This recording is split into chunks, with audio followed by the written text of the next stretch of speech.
আসসালামু আলাইকুম, welcome to Zakia's cooking channel.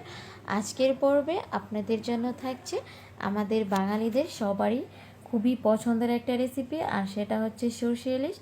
আর এই সরষে ইলিশটা আমি আজকে আপনাদেরকে সম্পূর্ণ অথেন্টিকভাবে রান্না করে দেখাবো।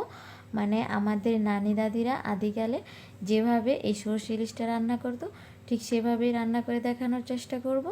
তো এখানে আমি 6 টুকরো ইলিশ মাছ নিয়েছি, আর মাছগুলোকে খুব ভালো করে ধুয়ে পানি ঝরিয়ে নিয়েছি।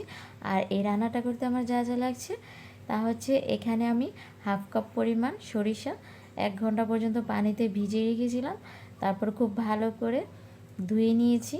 আর সরিষাতে কিন্তু অনেক মাটি এবং ময়লা থাকে, সেজন্য খুব ভালো করে ধুয়ে নিতে হবে।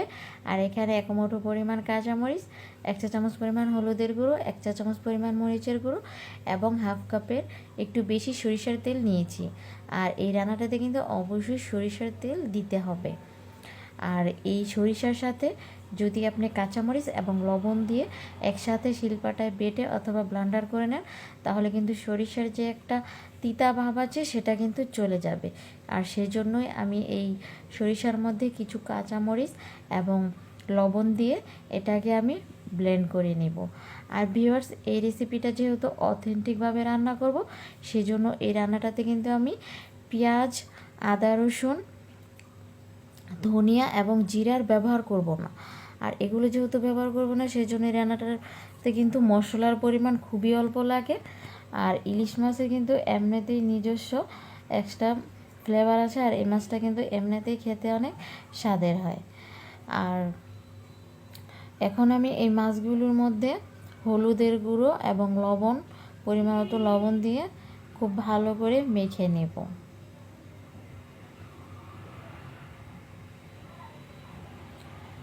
আর ইলিশ মাছে কখনোই বেশি মশলা দিয়ে রান্না করবেন না, কারণ ইলিশ মাছে এমনিতেই কিন্তু নিজস্ব ফ্লেভার আছে ইলিশ মাছের। আমি সবসময় ইলিশ মাছ রান্না করার সময় ধনিয়ার গুঁড়ো এবং জিরা ব্যবহার করি না। তো এখানে সরিষা বাটার মধ্যে আমি 1 কাপ পরিমাণ, প্রায় 1.5 কাপ পরিমাণ পানি দিয়েছি। আর এই পানি দিয়ে আমি সরিষাটাকে ছেঁকে নিয়ে অবশিষ্ট এই অংশগুলোকে ফেলে দেব। আর এখন চুলাতে একটি পাত্র বসিয়ে তাতে পরিমাণ মতো সরিষার তেল দিয়েছি, তারপরে সামান্য একটু কালো জিরা দিয়ে দিলাম।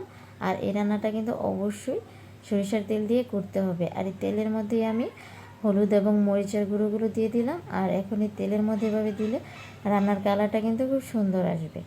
তো আগে থেকে হলুদ এবং লবণ মাখানো মাছগুলোকে দিয়ে দিলাম। আর এই মাছটাকে খুবই সামান্যভাবে ভেজে নিতে হবে, এটা কিন্তু কখনোই কড়া করে ভাজবেন না।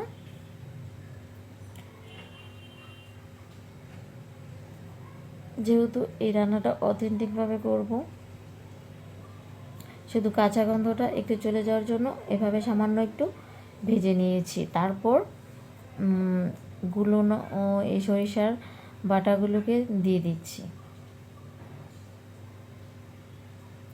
তারপর একটু নেড়ে দিলাম। এখন একটু ঢেকে দিতে হবে। ফিরে আসলাম প্রায় 10 মিনিট পর। আর আমার কাছে লবণটা একটু কম মনে হয়েছে, সেজন্য আরেকটু লবণ দিয়ে দিলাম। আর ফ্লেভারের জন্য দিয়ে দিচ্ছি কয়েকটি কাঁচামরিচ। ঢেকে দিলাম, তারপরও ফিরে আসলাম 5 মিনিট পর। আর নামানোর আগ মুহূর্তে 2 টেবিল চামচ পরিমাণ কাঁচা সরিষার তেল দিয়ে দিলাম। আর এখন এই কাঁচা সরিষার তেলটা দিলে কিন্তু খুব সুন্দর একটা ফ্লেভার আসবে। তো আমার রান্না করাটা শেষ, এখন চুলাটাকে বন্ধ করে দিলাম আর আপনাদেরকে পরিবেশন করে দেখাবো। তো ভিউয়ার্স, এই সরষে ইলিশটা খেতে কিন্তু অসাধারণ হয়েছে, স্মুথ হয়েছে। তো এইভাবে যদি সরিষা বাটাটা এভাবে ছেঁকে নেওয়া যায়, তাহলে কিন্তু রান্নাটা দেখতেও যেমন সুন্দর লাগে, খেতেও তেমন ভালো লাগে।